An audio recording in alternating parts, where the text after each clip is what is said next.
महाविकास आघाडीचे जागा वाटप आस्ते कदम सुरू आहे। दिवसाआड बैठका होत आहेत, मात्र तरी सुद्धा जागा वाटपाच्या मुद्द्यावरती कधीही शिक्कामोर्तब होताना दिसत नाहीये। 3 जागांवरून महाविकास आघाडीचं घोडं अडलंय असंही बोललं जात आहे। बघूयात।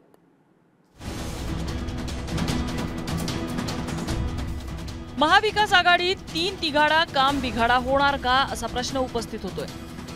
कारण आधी 5 मग 4 आणि आता 3 जागांवर महाविकास आघाडीतला तिढा येऊन ठेपलाय। गेल्या काही दिवसांपासून शरद पवारांच्या निवासस्थानी महाविकास आघाडीच्या बैठका होत आहेत आणि प्रत्येक बैठकीत एक जागेचा प्रश्न मार्गी लागतोय। सध्या 45 जागांवर एकमत असल्याचं कळतंय, तर 3 जागांवर तिढा आहे। सांगलीमध्ये ठाकरेंची शिवसेना आणि काँग्रेसमध्ये वाद आहे।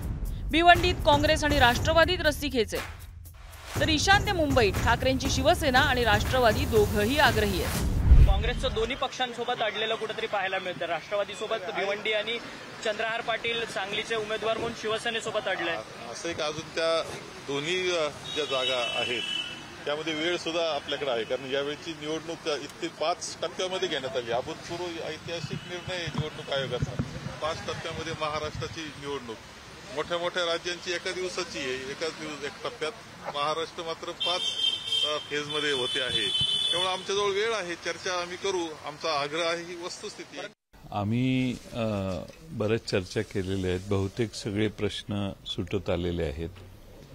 काही 1, 2, 3 जागांच्या बाबतीत मुद्दे राहिलेले आहेत। अपेक्षा आहे की तेही पुढच्या 1-2 दिवसात प्रश्न सगळे संपतील। महाविकास आघाडीत सांगलीची जागा हा कळीचा मुद्दा ठरतोय, कारण ठाकरेंच्या शिवसेनेनं सांगली मतदारसंघात चंद्रहार पाटलांच्या रूपानं परस्पर उमेदवार जाहीर केल्यानं वाद पेटलाय।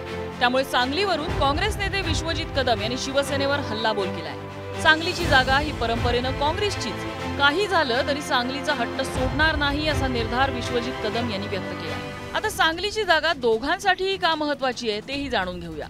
काँग्रेसच्या दृष्टीने पाहता 1962 ते 2009 पर्यंत सांगली मतदारसंघातून काँग्रेसचा उमेदवार विजयी होत आलाय, तर ठाकरेंच्या शिवसेनेत पश्चिम महाराष्ट्रात कोल्हापूर आणि हातकणंगलेची जागा आहे। 2014च्या मोदी लाटेत पहिल्यांदा काँग्रेसच्या बालेकिल्ल्याला सुरुंग लागला। शिवसेनेतल्या फुटीमुळे कोल्हापूर आणि हातकणंगलेचे खासदार एकनाथ शिंदेंसोबत गेलेत। 2019 मध्ये सांगलीची जागा काँग्रेसनं स्वाभिमानी शेतकरी संघटनेला सोडलेली होती। विशाल पाटलांचा या ठिकाणी पराभव झाला। ठाकरेंनी कोल्हापूरची जागा काँग्रेससाठी सोडली, तर हातकणंगलेत राजू शेट्टींना पाठिंबा देण्याच्या तयारीत आहेत। काँग्रेसकडे संघटन असल्यामुळे सांगलीच्या जागेसाठी त्यांचा आग्रह आहे। सद्यस्थितीत पश्चिम महाराष्ट्रात एकही जागा नसल्याने सांगली लोकसभा लढण्यावर ठाकरे ठाम आहेत। काँग्रेसकडून वसंतदादा पाटलांचे नातू विशाल पाटील इच्छुक आहेत। ठाकरेंच्या शिवसेनेकडून चंद्रहार पाटील यांची उमेदवारीही जाहीर झाली आहे। सांगलीचा संदर्भ कोल्हापूरच्या जागेशी जोडणं चुकीचं आहे। आदरणीय शाहू महाराजांचं स्वतःची इमेज, कारण अत्यंत सोबर एक प्रेमळ असं व्यक्तिमत्व विद्यमान आपले काँग्रेस पक्षाचे उमेदवार शाहू महाराज आहेत। माझे वडील पतंगरावजी कदम साहेबांच्याही त्यांच्या जिव्हाळ्याचे संबंध, म्हणून आम्हाला सगळ्यांना आनंद आहे। त्याचा आणि सांगलीचा काही संबंध जोडता कामा नये, कारण सांगलीची जागा ही काँग्रेस पक्षाची, तो हट्ट आहे, ती मागणी आहे आणि ती आम्ही अजिबात सोडणार नाही। सांगलीचा उमेदवार शिवसेनेचा डिक्लेअर केला उद्धव साहेबांनी जाऊन चंद्रहार पाटील महाराष्ट्र केसरी 2दा राहिलेले आहेत।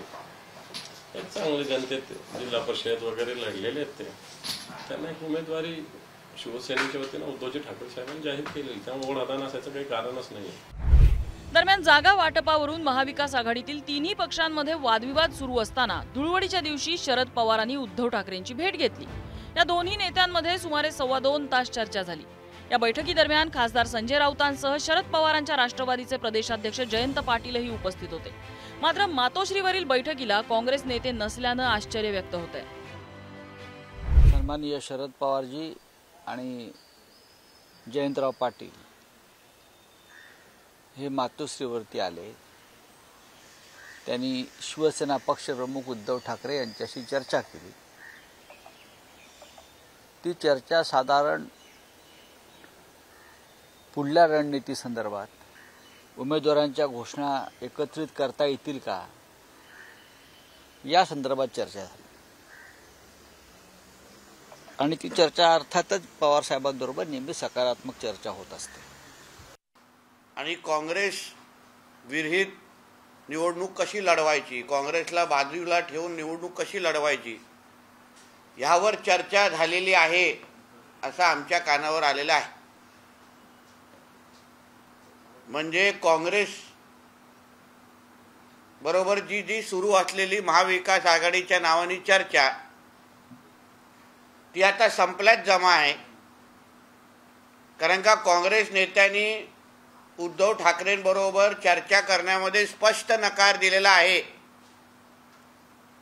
त्यांनी कळवलेलं आहे की आता पुढचं तुम्हाला काही बोलायचं असेल तर आमच्या दिल्लीच्या हायकमांडशी बोला, आम्ही काय उद्धव ठाकरेंची चर्चा करू शकत नाही. गेल्या 1.5 वर्षात उद्धव ठाकरे आणि शरद पवार यांच्या पक्षात मोठी फूट पडून दोघांचीही ताकद कमी झालेली आहे. दोघांचेही प्रत्येकी 40 आमदार फुटलेत. अशा स्थितीत ठाकरे आणि पवार गट हे दोघं मिळून 48 पैकी 30च्या आसपास जागा घेत आहेत. तर काँग्रेसचे 2-3 नेते सोडले तर पक्ष एकसंध आहे. काँग्रेसची 16 ते 17 जागांवर बोळवण केली जात असल्याने काँग्रेस नेत्यांमध्ये खदखद असल्याचं कळतंय. त्यामुळे महाविकास आघाडीचं जागा वाटप मार्गी लागत नसल्याचं बोललं जातंय. अजय मानेसह ब्युरो रिपोर्ट, पुढारी न्यूज, मुंबई.